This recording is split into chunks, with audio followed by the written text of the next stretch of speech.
Mesdames et messieurs, bonjour. Dans cette vidéo, je vais vous expliquer comment le pasteur Makosso s'est retrouvé au centre d'un incident diplomatique entre la Côte d'Ivoire et les juntes de l'AES.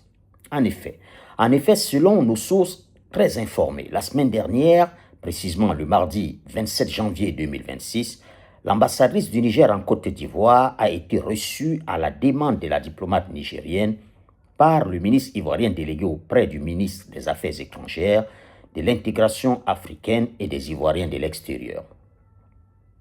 L'ambassadrice Alfari Sita Saïda Badamassi Jariri était accompagnée de 4 membres du personnel de son ambassade. L'objet de sa visite, a-t-elle expliqué à son hôte, était de protester officiellement contre ce qu'elle considérait comme des attaques gratuites dont ferait l'objet le général Tiani de la part du pasteur Makosso. En guise de réponse, le téméraire ministre délégué ivoirien et diplomate émérite, Adama Dosso, a sorti son téléphone et a montré une première vidéo de cyberactiviste de l'AES reçue en audience au palais présidentiel par le chef de la junte du Niger. Nathalie Yamb, Kémy Séba, Franklin Nyamsi, Ibrahima Maïga, Laguep et bien d'autres. M. Dosso a ensuite mis devant l'ambassadrice du Niger une deuxième vidéo de l'un de ces individus en train de déverser toutes sortes d'insanités sur la Côte d'Ivoire et son président. Puis une troisième vidéo de la même nature. Au moment où il était sur le point de faire défiler la 4e vidéo des injures grossières déversées sur la Côte d'Ivoire et sur le président Ouattara par ceux à qui Niamey déroule le tapis rouge, l'ambassadrice du Niger, très confuse, a supplié le ministre délégué ivoirien d'arrêter. Elle est donc repartie couverte de honte. La semaine d'avant, c'est le chargé d'affaires du Burkina Faso à Abidjan, Sansan Raphaël Kambou, qui avait été reçu par le ministre Dosso à la demande du Burkinabé pour les mêmes motifs.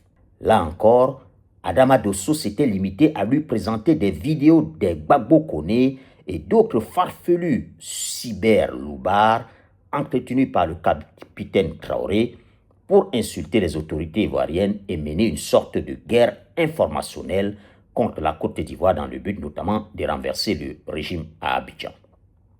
Le chargé d'affaires du Burkina Faso est lui aussi parti du ministère des Affaires étrangères de la Côte d'Ivoire, couvert d'opprobre.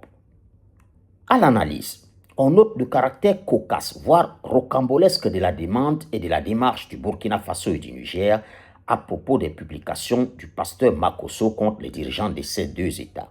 Car d'une part, les propos de celui qui s'est fait aussi appeler général Makosso contre les dirigeants de l'AES ont souvent été des analyses étayées par des faits. D'autre part, même ce qui pourrait être considéré comme quelques excès de la part du pasteur Makosso sont très insignifiants comparés aux fake news à but de déstabilisation des institutions ivoiriennes et d'injures grossières à l'endroit des plus hautes autorités de notre pays.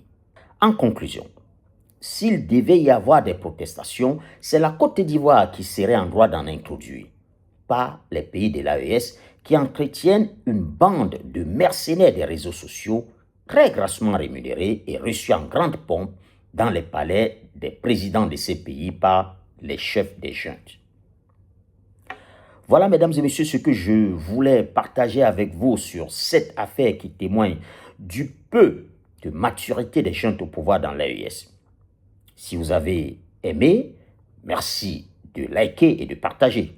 N'oubliez surtout pas de vous abonner à ma chaîne YouTube pour pouvoir recevoir des notifications dès que je publie de nouvelles informations inédites et analyses toujours fondées sur des faits. La nouvelle vidéo portera justement sur la polémique née de la nomination du frère du président Ouattara comme vice-premier ministre, un poste qui n'existe pas dans la constitution ivoirienne. À très bientôt, Inch'Allah.